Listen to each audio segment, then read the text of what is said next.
Assalamualaikum warahmatullahi wabarakatuh. Sahabat Madinah, kembali Madinah FM di 99,8. Hadir kembali di internet Anda dan juga di hadapan Anda, sahabat Madinah, dan juga pemirsa Madinah TV dimanapun Anda berada. Senang sekali saya Bakhtiar kembali hadir di internet Anda dan juga di hadapan Anda melalui program rutin Islam Corner, melalui 99,8 Madinah FM dan juga melalui Madinah TV. Kali ini kita tidak terasa sudah masuk hari Kamis bersama narasumber kita tercinta seperti biasa. Islam Corner kita gelar, ada Ustaz Abdullah Murtado, pengasuh PIK Sungosari Kabupaten Malang, sudah ada di tengah-tengah kita untuk kembali menjumpai kita semuanya dan juga akan membahas berbagai permasalahan seputar Sirah Nabawi atau sejarah Nabi Muhammad SAW melalui kitab Nuril Yakin atau Khulasan Nuril Yakin. Untuk itu kita coba jumpai beliau. Assalamualaikum Ustaz. Waalaikumsalam warahmatullahi wabarakatuh. Dari ini ya? Alhamdulillah Mas Bakhtiar. Mudah-mudahan Ustaz Abdullah Murtado tetap dalam kondisi prima bugar dan amin, tetap amin. dalam lindungan Allah SWT. Amin. Diberikan berpanjang barokah fi taatillah Rasulullah rabbal alamin. Amin. Satu minggu tidak terasa kita kayak baru kemarin kita. Cepat ya. Cepatnya luar biasa. Aduh, Masya Allah. Mudah-mudahan ini memberikan semacam tanbih buat kita Ustaz ya. Istilahnya apa ya? Pempiling ya buat kita. Iya. Mengingat bahwasanya waktu itu pakai cepat berlalu dan ini harus kita benar-benar manfaatkan. Betul. Hari ini lanjut kita materi masih seputar sejarah kelahiran Nabi. Ya, masih edisi Maulid. Oke, moga kita berikan kesempatan Ustaz untuk menyapa pendengar kita dulu. Moga, tafadhol Ustaz.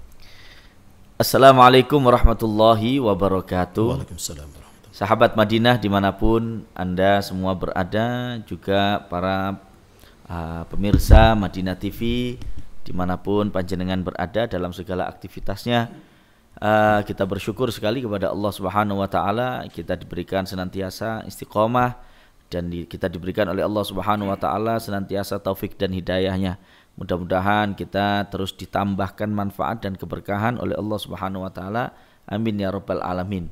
Salawat serta salam terhatur dan tercurah kepada junjungan kita baginda Nabi besar Muhammad sallallahu alaihi wa ala alihi wa sahbihi wasallam. Mudah-mudahan beliau kelak akan menjadi pemberi syafaat kepada kita dan kita pun akan dibersamakan dengan beliau kelak pada surga yang tertinggi bersama para nabi, para siddiqin, para syuhada dan para sholihin. Amin ya rabbal alamin. Kita sekarang pada akhir dari bulan Maulid Nabi Muhammad sallallahu alaihi wasallam. Sedikit yang ingin saya bahas pada masa ini sebagai, kalau menggunakan istilahnya Mas Bakhtiar tadi, pepiling. Tanbih. Apa sih tujuan Maulid Nabi Muhammad sallallahu alaihi wasallam diperingati dan dirayakan, dan kemudian bagaimana seharusnya kita, apa yang kita dapatkan sekeluarnya dari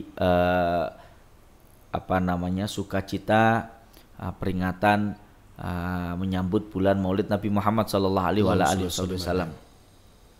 Tentu yang harus kita dapatkan adalah tambahan dari cinta, tambahan keimanan kepada Nabi Muhammad sallallahu alaihi wasallam. Tambahan dari cinta atau mahabbah kepada Nabi Muhammad SAW ini ya tentunya harus didapatkan oleh setiap orang yang memperingati Maulid Nabi SAW. Kenapa? Sebab kita kalau di bulan Maulid itu, masya Allah, hampir seluruh majelis itu bercerita mengisahkan tentang Nabi Muhammad SAW dari segala sisinya, maupun itu di majelis-majelis taklim yang boleh jadi seperti biasanya membahas fikih, membahas tafsir, membahas yang lain-lain. Akan tetapi dalam bulan Maulid Nabi Muhammad SAW tidak sedikit di antara mereka yang kemudian mengganti sementara materinya untuk disampaikan dengan sirah Nabi SAW. Lebih-lebih di majelis-majelis Maulid untuk memperingati peristiwa Maulid Nabi Muhammad SAW. Artinya kita pada bulan Maulid ini banyak sekali mendengarkan kisah tentang Nabi Muhammad SAW, sehingga tambahan pengetahuan, seringnya kita bersinggungan dengan Nabi SAW tersebut, harusnya akan menambah rasa cinta mahabbah kita kepada Nabi Muhammad SAW. Kalau kita keluar dari bulan Maulid tidak dapat itu, wah ini berarti kerugian yang besar sekali. Iya betul. Na'udzubillah min dzalik. Kenapa? Karena begini, ya kalau kata orang Jawa, weting trisno jalaran soko kulino. Tapi ada sebab kenapa kita kok kemudian mencintai sesuatu, dan semakin banyak pengetahuan kita tentang sebab ini atau semakin kuat sebabnya, maka akan semakin kuat juga cinta kita kepada sesuatu tersebut. Apa sih sebab kita ini mencintai sesuatu? Sebabnya itu dua, Mas Bakhtiar. Yang pertama adalah karena indahnya sesuatu yang kita cintai tersebut. Yang kedua karena kebaikan sesuatu yang kita cintai tersebut. Ada kalanya sesuatu yang dicintai ini hanya punya salah satunya. Seperti misalkan saya cinta dengan gunung. Saya suka naik gunung. Kenapa? Karena ada keindahan di situ. Tapi apakah gunung berbuat baik kepada saya? Kan tidak. Kemudian ada juga sebaliknya. Saya cinta dengan seseorang, tapi bagi saya orang ini dari segi fisik taruh kata tidak menarik, bahkan barangkali bertolak belakang dengan kriteria standar indah bagi saya. Misalkan orangnya tidak rapi begitu, dan seterusnya. Kan setiap orang punya standarnya. Barangkali standar saya rapi taruh kata contoh ya. Orang ini tidak rapi, acak-acakan, ngobrot. Bahasa Spanyolnya ngobrot.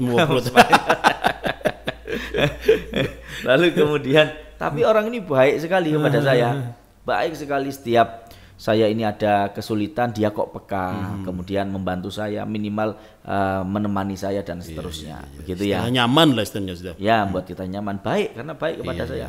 Ya, tidak jarang mungkin taruh kata ngasih sebagian dari rezekinya kepada saya dan seterusnya. Baik juga kepada keluarga saya.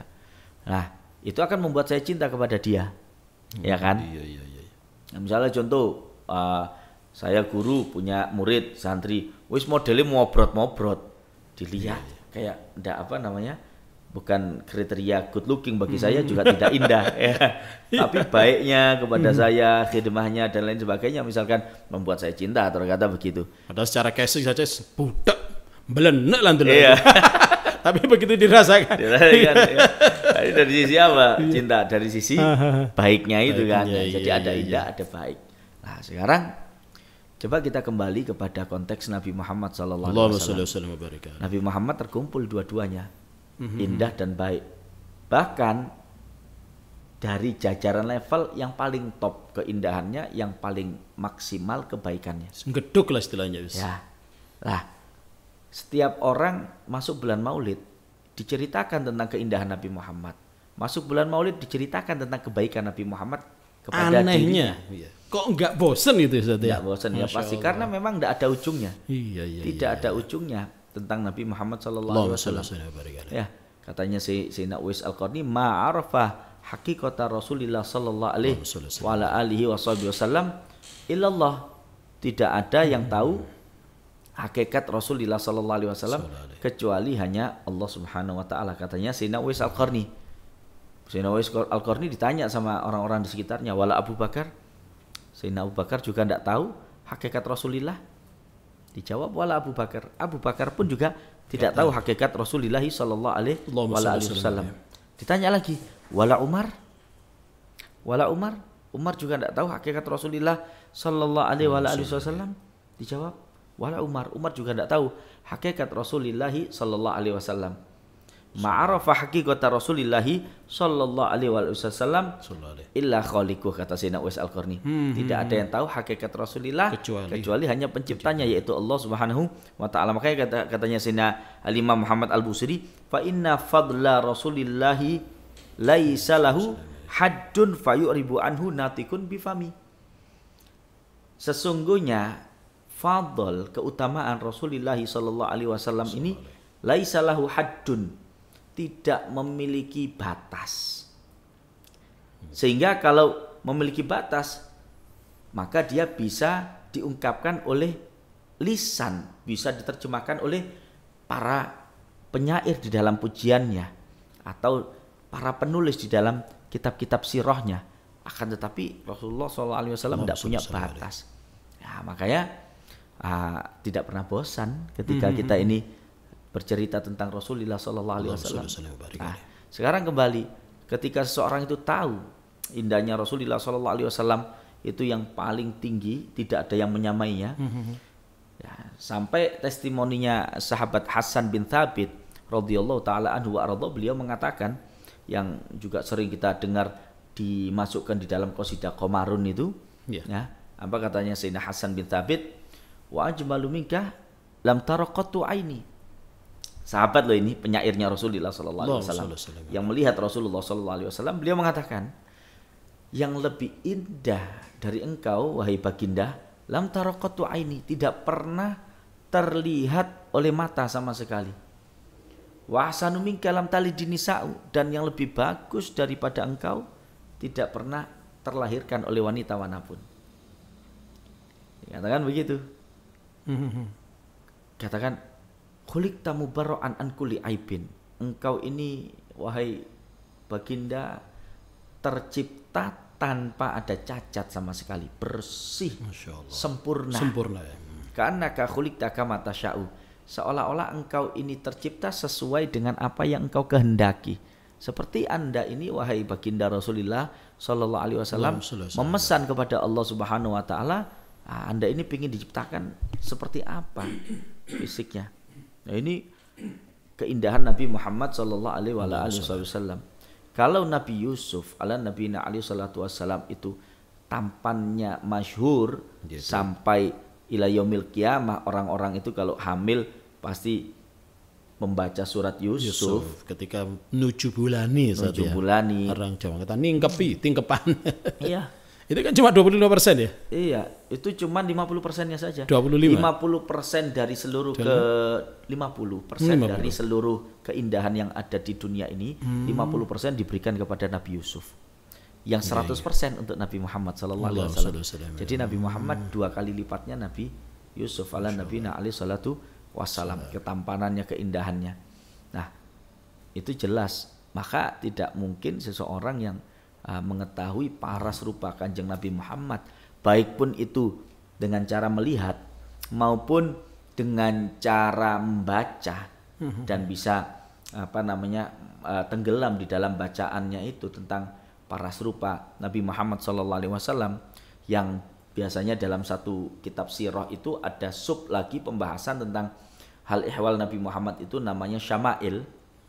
Syama'ilnya Nabi Muhammad SAW itu khusus ya tentang Nabi Muhammad, profilnya Nabi Muhammad. Nah, itu disebutkan di situ dan kita baca dalam maulid dan lain sebagainya. Tidak mungkin tidak cinta kepada Nabi Muhammad SAW. Belum lagi ketika dia ini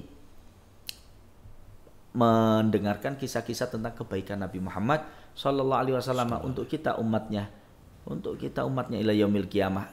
Dan kebaikan Nabi sallallahu alaihi wasallam bukan hanya di alam dunia saja, tapi juga nanti di alam barzakh. Bahkan saat ini beliau di alam barzakh, kita yang di alam dunia pun juga mendapatkan kebaikan Nabi Muhammad sallallahu alaihi wasallam dan terus ila yaumil qiyamah. Maka kalau orang semakin kuat pemahaman tentang Nabi Muhammad, maka akan semakin kuat juga cintanya. Kan begitu. Ya. Lah, ketika seseorang ini dia bertambah cinta kepada Nabi Muhammad SAW itu juga ada beberapa akibat baik, Mas Bakhtiar. Okay. Akibat baiknya diantaranya adalah semakin kuat agamanya, semakin kuat dia menjadi seorang mukmin dan muslim. Sebab mahabbah Nabi Muhammad SAW ini adalah poros dari agama Islam, poros dari agama kita adalah cinta kepada Nabi Muhammad SAW. Nah, kalau porosnya ini kuat, kalau intinya ini kuat, maka otomatis agamanya juga akan semakin kuat. Kalau mahabbah nabinya kuat, agama Islamnya semakin kuat. Loh, kenapa begitu? Ya, saya cerita sedikit. Dulu ada seorang sahabat yang namanya Thauban, maula Rasulullah SAW. Sahabat Thauban ini radhiyallahu taala anhu wa ardhah, beliau orang yang gandrung kasmaran dengan Kanjeng Nabi Muhammad SAW. Pokoknya tidak ada waktu kecuali selalu ingin bersama dengan Rasulullah. Nah, sahabat Thauban ini sampai saking kasmarannya, beliau itu kalau misalkan kangen sama Rasulullah, beliau keluar mencari Rasulullah. Menemukan Rasulullah di masjid seumpama, beliau duduk hadir majelis sampai puas. Setelah puas, beliau pulang ke rumah. Gitu itu di rumah, tiba-tiba gelisah lagi, kangen lagi sama Rasulullah, tidak kuat nahan rasa rindunya, keluar lagi mencari Rasulullah SAW. Barangkali ada di mana begitu, duduk lagi sama Rasulullah. Sampai puas pulang lagi, sampai rumah muncul lagi rindu itu tidak bisa ditahan, keluar lagi, begitu saja hari-harinya. Ini namanya orang yang asyik dengan Nabi Muhammad SAW. Nah, sahabat Thauban suatu ketika dia memiliki perubahan pada tubuhnya, dia menjadi orang yang kurus, dia menjadi orang yang pucat badannya seperti orang sakit. Nah, kemudian bertemu dengan Rasulullah SAW, ditanya, Thauban, kenapa kamu ini? Apakah kamu sakit? Dijawab, ya Rasulullah, saya tidak sakit. Hanya saja hamba ini punya kegelisahan. Kegelisahan ini disebabkan oleh satu pikiran. Hamba ini memikirkan betapa indahnya dunia saya. Kenapa? Karena saya ini di dunia berjumpa dengan engkau, dan kalau saya ini rindu dengan engkau, saya akan menghampiri panjenengan, wahai baginda Rasulullah SAW. Begitu terus. Tapi yang saya bayangkan adalah bagaimana kalau saya ini meninggal dunia. Kalau saya mati, hanya ada dua tempat, neraka atau surga. Kalau saya masuk neraka, maka itu adalah akhir dari kisah saya dengan panjenengan. Saya akan berpisah selama-lamanya dengan panjenengan kalau saya masuk neraka. Dan juga kalau saya masuk surga, wahai Rasulullah. Kan panjenengan ini adalah Rasul. Tempatnya surganya kan, wah. Iya. Saya ini bukan Rasul. Anda ini maksum. Saya tidak maksum. Anda ini amalan seorang Rasul pasti tidak mampu disamai oleh kami yang bukan Rasul.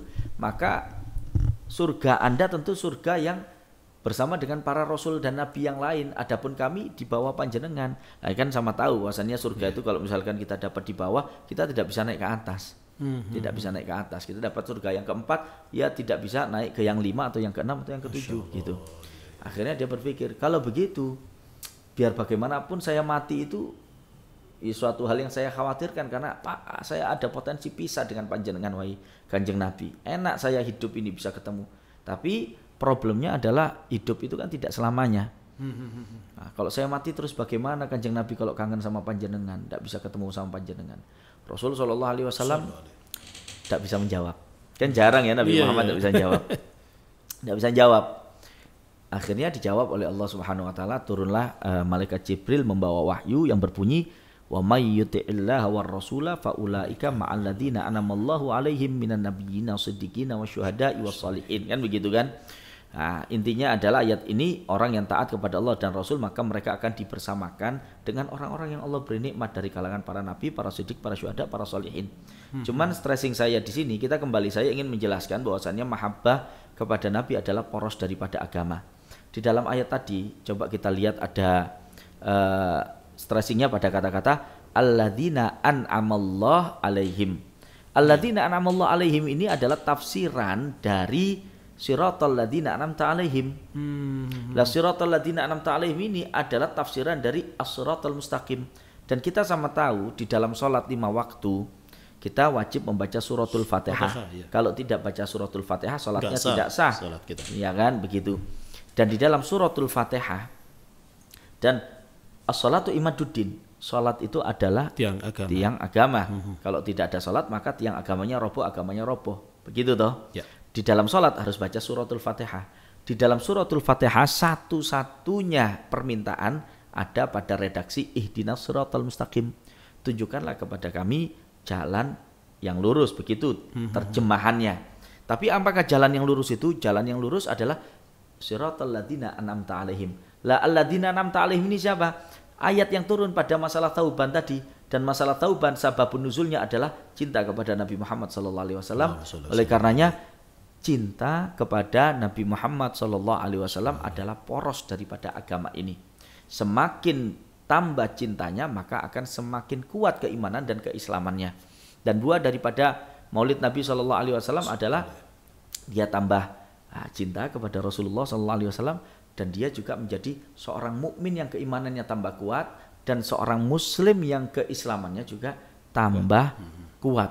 Itu adalah di antara efek daripada peringatan Maulid Nabi Muhammad sallallahu alaihi wasallam. Di samping juga pasti sholawatnya juga tambah kenceng, dan sholawat tambah kenceng itu pun juga akan meningkatkan derajat seseorang begitu cepatnya dan juga menggugurkan dosa seseorang begitu cepatnya. Lah bagaimana tidak? Lawang dikatakan oleh Nabi Muhammad SAW, man shalla alayya salatan, barang siapa bersolawat atasku satu kali, kan dikatakan sallallahu alaihi biha asyrah. Allah Subhanahu wa taala akan 10 kali memberikan 10 kali solawatnya kepada dia. Loh, Masya Allah. Jadi baca solawat ini tambah kenceng otomatis ketika tambah cinta kepada Nabi Muhammad sallallahu alaihi wasallam. Lalu kemudian juga yang tidak kalah pentingnya adalah ketika seseorang itu tambah cinta kepada Nabi Muhammad. Di mana-mana orang kalau cinta kepada sesuatu, maka dia akan mencintai apa yang dicintai sesuatu itu. Dan orang kalau dia itu cinta kepada sesuatu, maka dia akan membenci sesuatu yang dibenci oleh kekasihnya itu. Ini kan sudah rumus. Tidak perlu mikir lama untuk merumuskan hal tersebut. Kalau saya cinta kepada Mas Bakhtiar, maka saya akan berlaku di hadapan Mas Bakhtiar, terutama apa-apa yang Mas Bakhtiar senangi. Kalau seumpama Mas Bakhtiar tidak suka saya datang ke sini cuman pakai kaos saja dan celana misalkan, maka ya saya tidak akan datang ke sini dengan pakai kaos dan celana. Saya akan pakai pakaian yang Mas Bakhtiar sukai, misalkan seperti ini. Karena saya tahu kalau saya datang ke sini, waduh ndak enak, Mas Bakhtiar engko melengos nang aku. Wah, sikapnya jadi kurang nyaman dengan saya. Padahal saya cinta dengan Mas Bakhtiar. Kan begitu kan? Tidak mungkin saya melakukan perkara-perkara yang dibenci oleh Mas Bakhtiar, kan begitu. Ini kan sudah rumus. Ya, kepada istri juga begitu, kepada anak juga begitu, kan gitu. Kita kalau misalkan anaknya di pondok, waduh kangen dan kita sangat cinta dengan anak kita. Nah, anak kita ini sukanya apa? Misalkan sukanya telur bumbu Bali, tidak sukanya taruh kata tidak suka dengan apa ya? Misalkan tidak suka dengan ikan tongkol, misalkan ikan laut. Masa kita mau datang ke sana ini bawa ikan laut makanan ikan laut yang tidak disukai sama dia?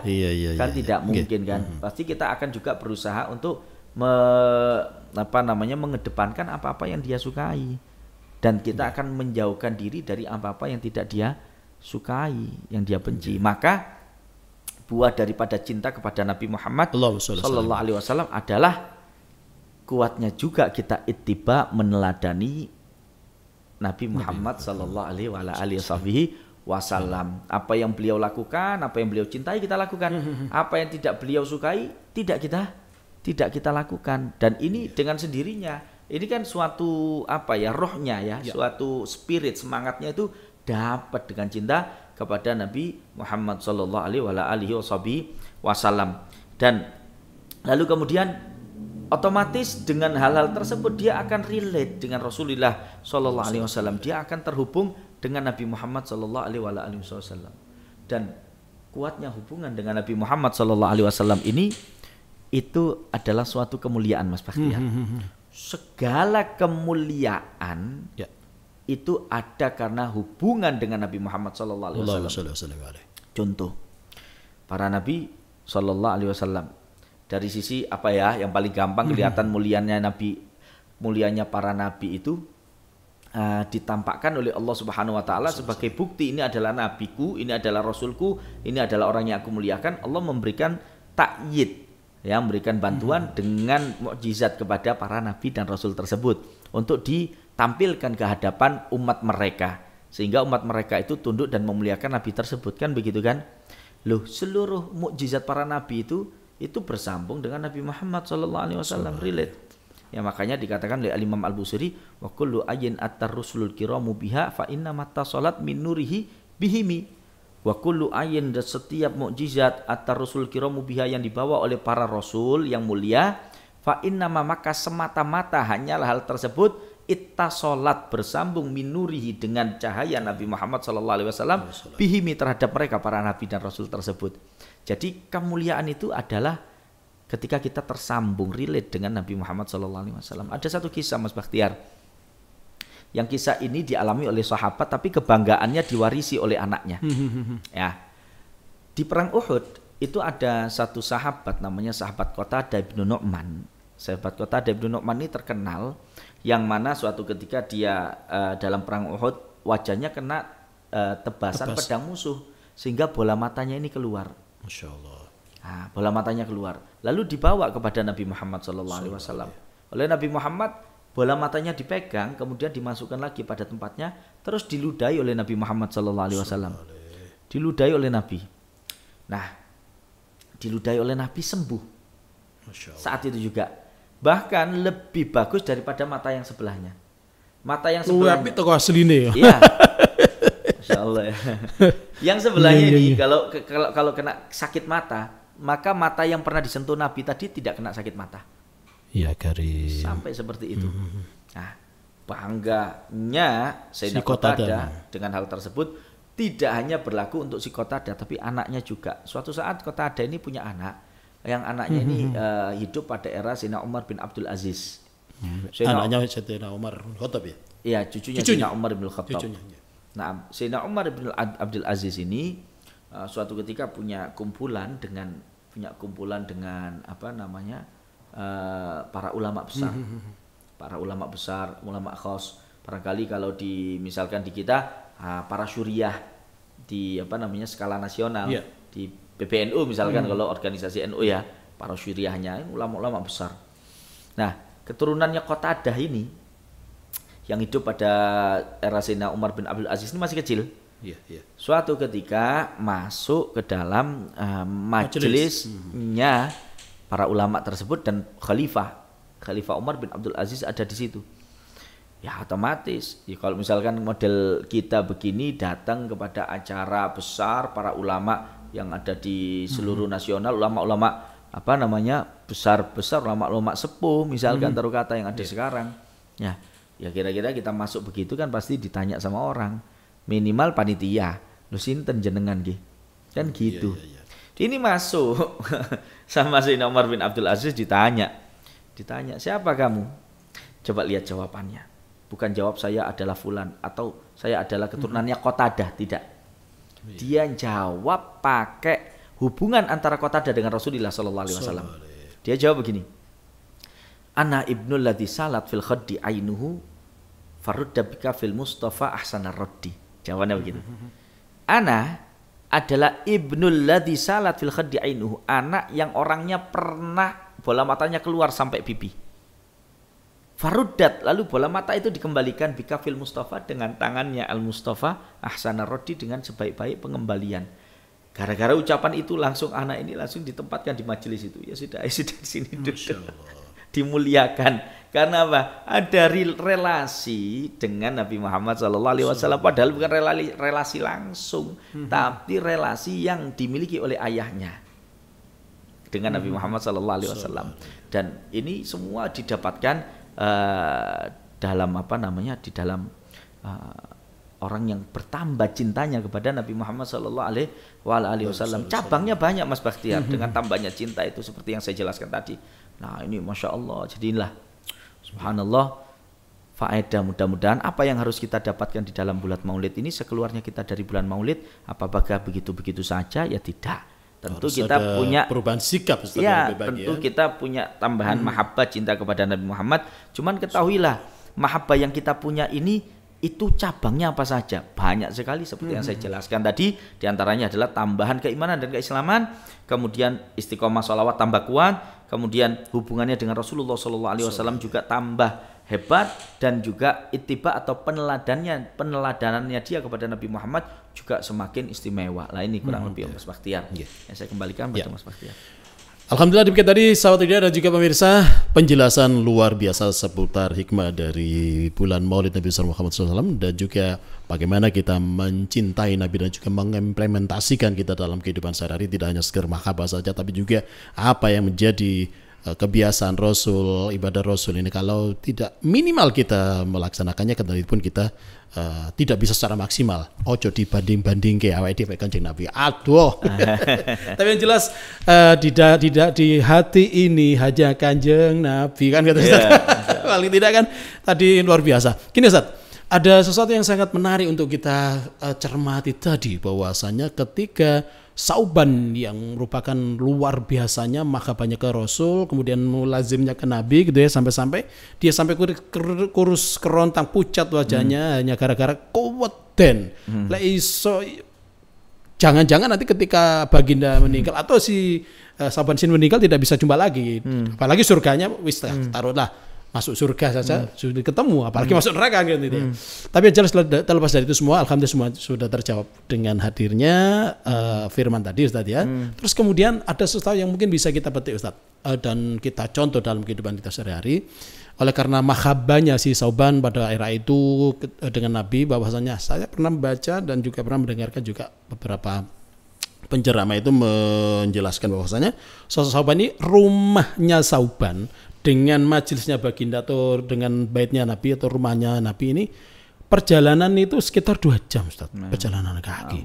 Tapi kalau masalahnya kayak itu tuh oma balik mana kayak itu tuh itu di sana jangan luar biasa itu, seperti itu saja kita harus bisa mengambil kebijakan yang lebih dari itu ya. Terus kemudian di sisi lain Ustaz, tadi dengan menjelaskan bahwasannya Nabi adalah sosok makhluk yang sangat luar biasa. Ya manusia biasa, tapi sangat luar biasa. Tiada banding, tidak ada tanding. Ini adalah wujud dari kesempurnaan Allah dalam menciptakan manusia. Apakah ketika kita mendengarkan dan juga enggak sih. Gini Ustaz, kalau misalkan Allah menciptakan sosok makhluk yang sempurna, katakanlah dia kasih nama Muhammad sallallahu alaihi wasallam. Kemudian kita mencintai ciptaannya Allah tadi. Apakah ini bisa dianalogkan bahwasanya ketika orang menciptakan sesuatu, kemudian ciptaannya itu dicintai oleh orang lain, kita bisa mencintai orang yang mencintai ciptaannya tadi? Apakah itu tidak miripkan? Gimana Ustaz? Karena logikanya begitu. Lah yuk gini loh Ustaz, kalau kita kasih seseorang terus barang itu dicintai sama orang lain, itu padahal isi produk kita, kan kita buang, gak seneng. Apakah sama Allah gitu Ustaz dengan itu apa gak bahaya Ustaz? Enggak ada bahaya sama sekali. Jadi yang pertama masalah tauban itu orang kasmaran itu begitu Mas Bakhtiar. Ya, gak usah jauh-jauh lah. Kita ini ya misalkan sampai Karim gitu Mas Yotoy. Enggak usah jauh-jauh, enggak usah sama ini aja sama ini. Handphone ya. Handphone kita makan, taruh kata makan pangsit di suatu tempat, taruh kata, terus handphone kita taruh, enak pulang kita taruh handphone. Kita jalan, rumah kita kebetulan taruh kata sana Sitiarjo Sumber Mancing Wentang begitu ya. Sampai rumah yang jaraknya 2 jam, ingat HP ini ketinggalan. Ingat, saking takutnya pisah sama HP, enggak tahu dalam HP ada apa, saya enggak tahu ya. Saking takutnya pisah sama HP, itu walaupun 2 jam perjalanan dan itu hujan deras, kira-kira kita kembali enggak ke warung pangsit tadi ngambil handphone? Iya, ambil saja. Ini karena saking butuhnya dia kepada handphone. Tapi kalau orang kepada handphone seperti itu, lalu kepada Nabi Muhammad kurang daripada handphone. Lah ini perlu dipertanyakan. Loh, tidak bertanyakan, Ustaz. Tidak dipertanyakan itu, harus ditotok itu. Kita ini kadang tidak bisa naruh sebentar begini, ingin lihat lagi, sebentar ingin lihat lagi. Ya sama orang dengan Nabi Muhammad, putus sebentar sama Nabi Muhammad, hilang Nabi Muhammad, sholawat lagi. Ingat begitu, sama handphone saja seperti itu kok. Terus kemudian, subhanallah, di antara kekhususan umat Nabi Muhammad SAW adalah sekuat apapun umat Nabi Muhammad memuja dan memuji Nabi Muhammad, tidak akan jatuh kepada kesyirikan. Tidak akan jatuh. Ini kekhususan yang Allah berikan kepada umat Nabi Muhammad SAW. Jangan khawatir, walaupun ada nuron fakokulla nur, begitu kan, ada di dalam pujian-pujian kepada Nabi Muhammad SAW. Jangan khawatir, selama rumusnya adalah Muhammad itu Rasulullah. Selama rumusnya begitu, dan selama kita tidak melakukan apa yang dilakukan oleh yang lainnya itu terjerumus karena tidak ada rumus itu. Nah, sampai kata Imam Busiri begini kan, da'mat da'atun nasara fi nabiyyihimi wahkum bima syi'ta madhan ghair munhadimi. Jadi tinggalkan saja, pokoknya selama kita tidak melakukan seperti apa yang dilakukan oleh orang-orang Nasrani kepada Nabi Isa, istalah hukumi apa saja Nabi Muhammad dengan kesempurnaan apa saja, tidak akan menjadi masalah. Wansub ila dzatihi masyi'ta min syarafin, kemuliaan apa saja sematkan pada Nabi Muhammad, setinggi apapun sematkan pada Nabi Muhammad. Wansub ila qadri masyi'ta min idhami, maknanya sama. Tidak akan kita terjerumus pada kesyirikan. Kenapa? Karena sama Allah Subhanahu wa taala kita sudah dijamin, dan asbabnya dari jaminan itu adalah Allah Subhanahu wa taala menyandingkan nama Nabi Muhammad dengan nama Allah sejak zaman dulu, sejak zaman azali. La ilaha illallah Muhammadur Rasulullah, sampai kapanpun gandengannya la ilaha illallah, tiada Tuhan selain Allah, dan Muhammadun Rasulullah, abduhu wa rasuluh. Sampai kapanpun orang Islam yang memuja-muja Nabi Muhammad, setinggi apapun pujaannya, pasti syahadatnya ini. Kalau tidak syahadat ya bukan Islam. Makanya setiap orang Islam pasti tahu ini, sampai kapanpun Nabi Muhammad SAW dipuja dan dipuji, dia sadar betul Nabi Muhammad adalah Rasulullah, utusannya Allah, abduhu wa rasuluh, hambanya Allah, bukan Tuhan, bukan anak Tuhan. Bukan anak Tuhan, sehebat apapun. Makanya ini dijaga betul oleh Allah, dan jaminan termasuk keistimewaan umat Nabi Muhammad SAW. Lihat, sampai satu hari kita diingatkan dalam banyak hal. Anggap saja satu yang menjadi fardu kifayah dalam suatu daerah adalah adzan. Adzan ini kita diingatkan asyhadu alla ilaha illallah, asyhadu anna Muhammadan Rasulullah. Belum lagi sholat kita juga baca dalam tasyahud. Berapa kali kita mengucapkan la ilaha illallah Muhammadur Rasulullah. Maka jangan khawatir, karena kita tidak akan terjerumus kepada apa yang menjerumuskan orang-orang Nasrani dan orang-orang yang terdahulu, seperti orang Yahudi juga mengatakan Uzair adalah anak Allah Subhanahu wa taala. Orang Islam puji Nabi Muhammad setinggi-tingginya, Anda tidak akan sampai pada hakikat keutamaan Nabi Muhammad, dan jangan khawatir Anda diselamatkan oleh Allah Ta'ala dari kesyirikan, karena kita paham betul masalah itu. Waduh, sayang sekali Ustaz, ini harus kita ini sudah ada sinyal dari orang utama ini. Sudah sampai kita dengarkan surat Ar-Rahman ini, bertanda kita harus berikan acara kita. Tapi sebelumnya nanti mungkin insya Allah minggu depan kita akan bahas ya yang luar biasa ini tentang penjelasan bahwasannya kita pernah mendengarkan bahwasannya wajah dari baginda itu tidak bisa dilihat oleh karena saking mencorongnya, orang Jawa mengatakan, saking silaunya, saking apa ya Ustaz ya, luar biasa, nurnya, hibahnya luar biasa. Mungkin ada kaitannya dengan anta syamsun, anta badrun, anta nurun fauqa nur, anta iksiru wa ghali, anta misbahus sudur. Minggu depan kita bahas. Insyaallah kita bahas. Insyaallah. Tapi seperti biasa program acara kita akan kita tutup dengan Mutiara Hikmah hari ini bersama Ustaz Abdullah Murtado. Tafadhol Ustaz. Sahabat Madinah yang dirahmati oleh Allah Subhanahu wa taala. Jadilah Anda orang yang tekun mempelajari bagaimana sih Rasulullah sallallahu alaihi wasallam. Karena dengan mempelajari hal tersebut Anda akan tambah cinta kepada Rasulullah SAW. Dan cinta ini adalah poros dari agama Islam. Maka ketika Anda tambah cinta dengan Nabi Muhammad SAW, maka keimanan dan keislaman Anda akan bertambah kuat. keistiqomahan Anda dalam bersolawat, bahkan dalam sholat, itu juga tambah kuat. Dan kemampuan Anda untuk memuja dan memuji Rasulullah SAW juga tambah kuat. Hubungan Anda dengan Rasulullah SAW juga tambah kuat, dan peneladanan ittiba Anda kepada Rasulullah SAW juga akan bertambah kuat, dan semuanya itu akan mengundang cinta Allah dan ridha Allah Subhanahu wa taala kepada Anda, dan itu adalah tujuan kita di dalam beribadah menyembah Allah taala. Ujungnya adalah mengharapkan ridha dan cinta Allah Subhanahu wa taala kepada kita. Luar biasa. Demikian tadi Sarina penjelasan dan juga sekaligus penutup dari perjumpaan kita merupakan Mutiara Hikmah bersama Ustaz Abdullah Murtado. Mudah-mudahan perjumpaan kita yang kali ini membahas tentang perjalanan dari Nabi Muhammad SAW di penghujung dari bulan Rabiul Awal atau Maulid ini, ada banyak hal yang sudah kita petik, termasuk dalam pengejawantahan kita dalam meniru dan juga melaksanakan apa yang disyariatkan oleh baginda kita Nabi besar Muhammad SAW melalui sunnah-sunnahnya. Terima kasih. Sekarang kita bergabung dengan ruang utama Masjid Agung Jamak Kota Malang guna bersama-sama menantikan adzan sholat duhur untuk kawasan Malang Raya dan sekitarnya. Terima kasih. Wallahul muwaffiq ila aqwamit thoriq. Assalamualaikum warahmatullahi wabarakatuh.